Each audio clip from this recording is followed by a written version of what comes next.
Oke, selamat siang. Di video ini saya akan menjelaskan tentang metode fixed point iteration untuk menemukan solusi dari persamaan nonlinear ini ya. Ini sebagai salah satu contoh kita. Nah, sebagaimana yang disampaikan bahwa langkah pertama dalam algoritma metode fixed point iteration ini adalah kita harus membentuk fungsi gx yang diperoleh dengan cara memisahkan x dari satu suku dengan x yang ada di suku lainnya. Jadi, kalau kita lihat contoh soal ini, persamaannya adalah ini. Oke, terdapat 3 suku yang mengandung variabel x, yaitu satu di sini eksponen pangkat x, satu yang berada di sini dan satu yang berada di sini.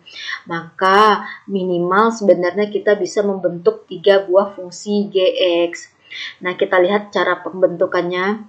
Yang pertama, kita ingin memisahkan eksponen pangkat x saja terlebih dahulu dari 2 suku lainnya ini. Oke, maka biarkan eksponen pangkat x sendiri di ruas kiri, sedangkan suku yang ini pindahkan ke ruas kanan. Oke, jadi eksponen pangkat x sama dengan, ingat operasi kalau pindah ruas maka dibalik ya. Yang tadinya di sini kurang 7 per x menjadi tambah atau positif 7 per x. Yang di kirinya tambah 15 kali kosinus x menjadi dikurang 15 kali kosinus x.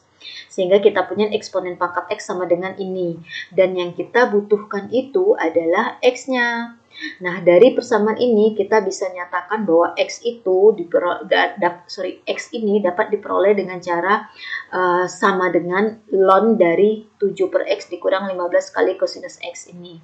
Dengan demikian, inilah yang merupakan fungsi gx pertama yang bisa kita bentuk dari persamaan ini.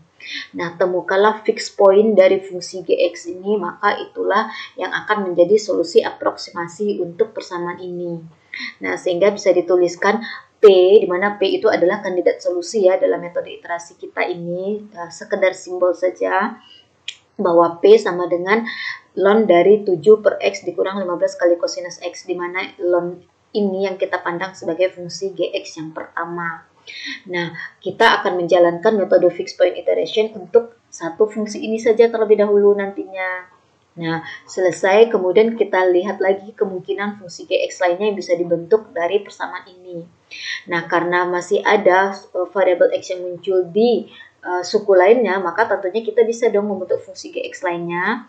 Nah, di sini kita ingin memisahkan negatif 7 per x ini dari suku lainnya. Jadi biarkan saja negatif 7 per x ini di ruas kiri sendiri. Kemudian yang eksponen pangkat x dan tambah 15 kali kosinus x ini kita pindahkan ke ruas kanan. Jadi ini ruas kanannya ya. Yang positif eksponen pangkat x menjadi negatif eksponen pangkat x. Yang tambah 15 kali kosinus x menjadi kurang 15 kosinus x. Sehingga kita punyai di sini kalikan semua ruas, setiap kedua ruas ini dengan negatif ya. Jadi yang ini 7 per x, kemudian yang negatif eksponen pangkat x menjadi positif eksponen pangkat x, kurang 15 kosinus x jadi tambah 15 kosinus x ya, karena yang ini dikali negatif menjadi positif, ini kali negatif jadi positif, yang ini kali negatif juga jadi positif. Nah, yang kita butuhkan adalah nilai x. Nah, eksponen pangkat x tambah 15 kali kosinus x ini saja itu kan sama dengan eksponen pangkat x tambah 15 kali kosinus x ini per 1. Sehingga kalau kita ingin menemukan x ini atau menuliskan x ini, dia sama dengan 7 kali 1 dibagi dengan ini. 7 kali 1 itu kan 7 ya, sehingga x sama dengan 7 per eksponen pangkat x tambah 15 kali kosinus x. Nah, inilah yang akan menjadi fungsi gx yang kedua. Kita temukan fixed point dari fungsi gx yang kedua ini, maka dia akan menjadi kandidat solusi untuk persamaan nonlinear ini. Nah, dituliskan sebagai berikut ya. P yang merupakan kandidat solusi ini sama dengan 7 per ini ya, eksponen pangkat x tambah 15 kali kosinus x yang kita pandang dia sebagai fungsi gx yang kedua. Nah, jalankan lagi lah metode fixed point iteration-nya. Terpisah ya antara gx yang ini dengan gx yang ini dilakukan secara terpisah.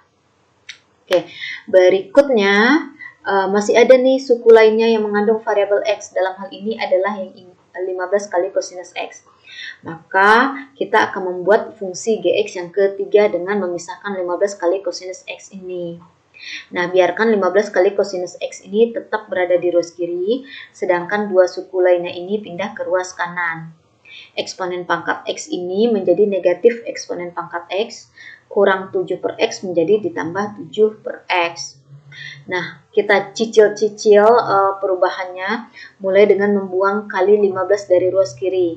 Nah, buang kali 15 dari kiri, pindahkan ke ruas kanan, maka di setiap suku yang ada di ruas kanan ini dibagi dengan 15. Sehingga di ruas kiri hanya menyisakan kosinus X, di ruas kanannya ini menjadi negatif eksponen pangkat X per 15. Kemudian yang 7 per X ini menjadi 7 per 15 kali X. Karena kan asalnya dari 7 per X dibagi dengan 15. Bagi dengan 15 ini kan sama artinya dibagi dengan 15 per 1. Ingat aturan pembagian dengan pecahan ini menjadi 7 per X dikali 1 per 15. Maka jadilah pembilangnya 7 saja, penyebutnya 15 kali X. Ini dia. Nah, yang kita butuhkan bukan kosinus X, melainkan X. Nah, jika kosinus X sama dengan ini, maka X itu adalah arkus kosinus dari ini. Oke, maka inilah yang menjadi fungsi Gx yang ketiga. Di mana temukan fixed point dari fungsi Gx ini, maka dia akan menjadi kandidat solusi atau kita tuliskan dengan P. Di mana ini sama dengan P itu sama dengan arkus kosinus dari negatif eksponen pangkat X per 15 ditambah 7 per 15X. Dan kita memandang dia sebagai fungsi Gx yang ketiga. Nah, berikutnya tinggal jalankanlah algoritma metode fixed point iteration untuk menemukan solusi dari persamaan nonlinearnya. Dilakukan satu-satu ya, mulai dari memanfaatkan fungsi Gx yang pertama saja. Nah, pilihlah sembarang nilai awal. Nah, sebagaimana yang disampaikan tadi, sebenarnya ada teorema yang bisa membantu kita untuk mengidentifikasi nilai awal yang tepat supaya metode fixed point iteration ini emang konvergen atau mampu memberikan solusi. Tapi kalaupun tidak menggunakan teorema ini, boleh juga berarti sembarang coba-coba saja tebak-tebak sembarang nilai awal supaya metode sedemikian sehingga metode fixed point iteration ini emang konvergen dan mampu memberikan solusi. Nah,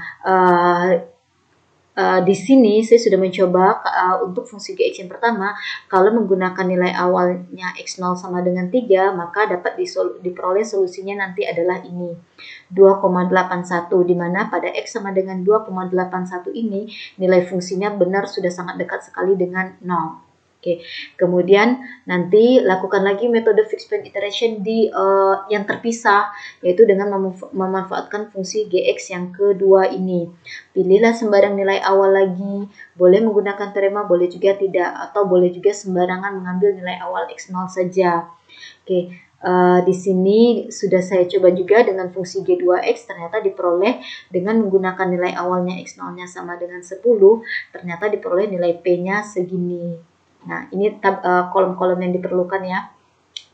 Kemudian begitu juga dari fungsi Gx yang ketiga ini, jalankan lagi metode fixed point iteration-nya di tabel yang terpisah. Kemudian ambil sembarang nilai awal baru juga, boleh ditebak-tebak saja. Nah, di sini diperoleh nilai X0-nya, diambil nilai awal X0-nya 2, ternyata diperoleh solusinya adalah ini. Oke. Nah, sekian untuk metode fixed point iteration, bisa dijalankan di Microsoft Excel tabel ini ya, bisa disesuaikan.